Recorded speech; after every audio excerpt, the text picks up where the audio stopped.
Breaking news చూస్తున్న కాళేశ్వర ఎత్తిపోతల్లోని ప్రధాన బ్యారేజీల్లో అవకతవకలు నష్టాలపై విచారణ చేస్తున్న జస్టిస్ పీసీ ఘోష్ ఈ నెల 21న రాష్ట్రానికి రానున్నట్లుగా సమాచారం.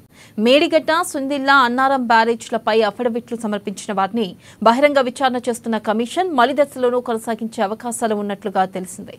అయితే గత నెల 19 నుంచి 28 వరకు విచారణ చేపట్టిన అనంతరం 29న జస్టిస్ ఘోష్ కోల్కతాకు వెళ్లారు. ఇక 28న చివరిగా మాజీ ఎన్సీ నల్లా వెంకటేశ్వర్లను కమిషన్ విచారించింది. ఇక విచారణను అర్థాంతరంగా ముగించి మళ్లీ పిలుస్తామని తెలిపింది. ఇక ఈ నెలలో విచారణ కొనసాగించే అవకాశాలు ఉన్నాయి. ఐఏఎస్, విశ్రాంత ఐఏఎస్ అధికారులతో పాటు నిర్మాణ సంస్థల ప్రతినిధులు కూడా విచారణకు పిలిచే అవకాశాలు ఉన్నట్లుగా సమాచారం.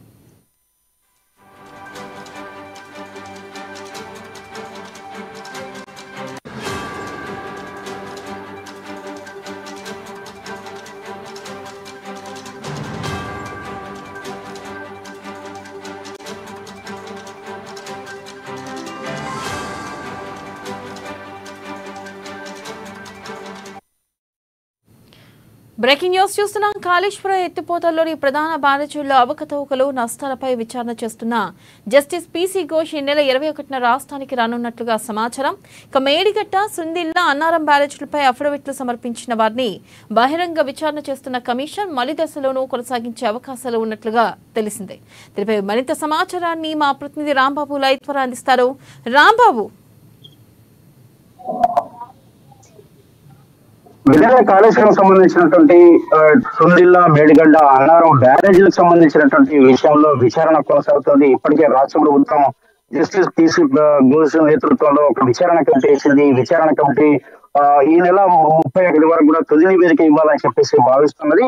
డిసెంబర్ లోగా ఇటు యొక్క బ్యారేజ్ నుండి నీళ్లను కూడా రైతులకు తాగునీరు అందించాలంటే లక్ష్యంతో ముందుకెళ్తోంది. ఈ నేపథ్యంలోనే నేషనల్ డ్యామ్ సేఫ్టీ అథారిటీ అధికారుల యొక్క నివేదిక కూడా కోరినటువంటి నేపథ్యంలో ఒకవైపు నేషనల్ డ్యామ్ సేఫ్టీ అథారిటీ అధికారుల నివేదిక, దాంతో పాటుగా ఇప్పుడు జస్టిస్ పీసీ ఘోష్ నేతృత్వంలో ఉన్నటువంటి ఈ యొక్క తుది నివేదిక రెండింటిని తీసుకున్న తర్వాత ఈ యొక్క పనులను కూడా పూర్తి చేయాలని చెప్పేసి రాష్ట్ర ప్రభుత్వం భావిస్తున్న నేపథ్యంలో అసలు కాళేశ్వరంలో జరిగినటువంటి అవినీతి పైన, కాళేశ్వరం కింద ఉన్నటువంటి బ్యారేజీలో జరిగినటువంటి అవినీతి పైన విచారణ కొనసాగిస్తోంది. విచారణలో ఇప్పటికే అనేక మంది అధికారులు కూడా విచారణకు పిలవడం జరిగింది. వాళ్ళందరినీ కూడా ఇటు అఫిడవిట్ల రూపంలో విచారణ చేసినటువంటి జస్టిస్ పీసీ ఘోష్ కమిషన్ అయితే ఈ యొక్క అఫిడవిట్ లో ఉన్నటువంటి సారాంశం తీసుకుని అందులో క్వశ్చన్స్ అంటే వివిధ క్వశ్చన్స్ అయితే అడుగుతున్నటువంటి పరిస్థితి ఉన్నది. దీంట్లో అనేక రకాలైనటువంటి ప్రశ్నలకైతే సమాధానం లేనటువంటి పరిస్థితి కనపడుతోంది.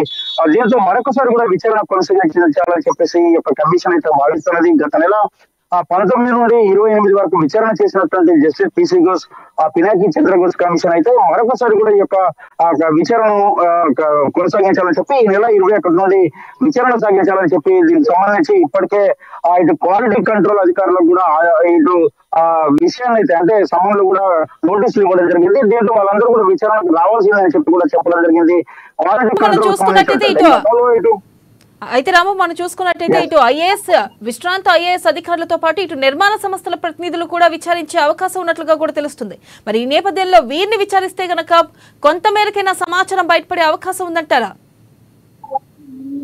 తప్పకుండా ఇప్పటికే నిర్మాణ రంగ సంస్థలకు సంబంధించినటువంటి మెగాలయ లాంటి, ఎల్ఎన్టీ లాంటి తదితర కంపెనీలు కూడా విచారణ చేసింది. వీళ్ళందరినీ కూడా మరొకసారి కూడా విచారణకు పిలిచేటువంటి అవకాశం ఉన్నది. విచారణలో ఇప్పటికే అనేక ప్రశ్నలకు కూడా సమాధానం లేదు. కమ్యూనికేషన్ సంబంధించినటువంటి సర్టిఫికేషన్ జారీకి సంబంధించినటువంటి విషయంలో కూడా అనేక సందిగ్ధత, అనేక క్వశ్చన్స్ లేవనెత్తినటువంటి పరిస్థితి ఉన్నది. కాబట్టి ఈ యొక్క కమ్యూనికేషన్ సంబంధించినటువంటి అంశంలో ఏ విధంగా సర్టిఫికేట్ ఇచ్చారని చెప్పి నిర్మాణ రంగ సంస్థకు ఈ యొక్క కమ్యూనికేషన్ సర్టిఫికేట్ ఇచ్చినటువంటి అధికారుల మధ్య జరిగినటువంటి సమాచారం సంబంధించినటువంటి అనేక అంశాల్లో కూడా ఈ లేఖల పరంపర కొనసాగింది. కాబట్టి దీనికి సంబంధించి కూడా విచారణ కొనసాగేటువంటి అవకాశం ఉంది. మరొకవైపు ఇది ఇప్పటికీ డిజైన్ చేసినటువంటి designs organization, central designs organization సంబంధించినటువంటి అధికారులను విచారణ చేసినటువంటి ఇటు justice and PC Ghosh commission మరొకసారి కూడా ఇప్పుడు నిర్మాణ రంగ సంస్థలకు సంబంధించినటువంటి అధికారులతో, క్వాలిటీ కంట్రోల్ అధికారులతో ఈఎల్సీలను కూడా మనమే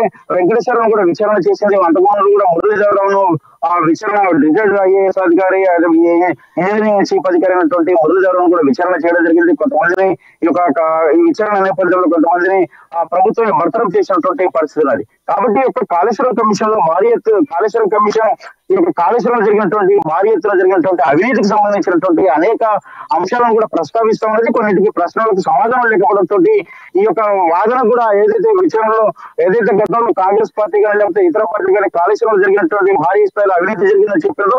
ఆ ఆరోపణలకు ఈ జరుగుతున్నటువంటి విచారణ కూడా కొంత బలాన్ని చేకూర్చిందని చెప్పుకోవాలి. మొత్తం కాళేశ్వరంలో జరిగినటువంటి అవినీతి మేడిగడ్డ సుందిల్లా అన్నారం సంబంధించినటువంటి మేడిగడ్డలో కూలిపోయినటువంటి పిల్లలకు సంబంధించినటువంటి ఇప్పటికే గేట్లు ఎత్తేసి పనులను కూడా కొంత తాత్కాలికంగా పనులు చేపడుతూ ఉన్నా కానీ ఈ విచారణ మొత్తం పూర్తయిన తర్వాత తుది నివేదికను పట్టుకొని ఏ విధంగా ముందుకెళ్లాలని చెప్పేసి రాష్ట్ర ప్రభుత్వం భావిస్తున్నది. డిసెంబర్ లో నీళ్ళు అందించాలంటే ఈ పనులను కూడా పూర్తి చేయాలని చెప్పేసి రాష్ట్ర ప్రభుత్వం భావిస్తున్నటువంటి తరుణంలో